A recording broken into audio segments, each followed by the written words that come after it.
Already, I tell you about Stabato. I'm telling you something. Waliwo ekizibu kye tulina nga artists. I have been here. Quiet people. I acted here when I was 4 years of age in 1964. Up to today. No one does what I do. And this stupid hooligan artist, Ababade, tulina amagezi. Look at what has been here. The a cappella group, Omustajja Wendegidi, the poem, whatever. There's nothing any more government fears today than artists.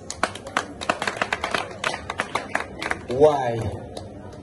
Because they know you have the power to tell people where to go, what to put on, what to wear, what to eat.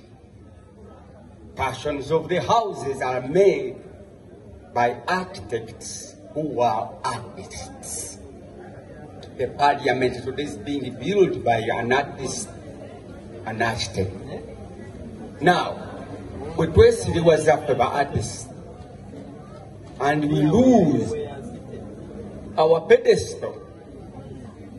What do you think the government will do? It will buy us. But when they nemufuuka bamajjangwa nga kye batuyita 2026 ejja tugenda okuyita mu tanuulu gye tutayitangamu okuva mu 1962. Mugenda kulonda ani mwe baartists? Mugenda kugamba ki abantu today? What do you want people to listen to? Kunama?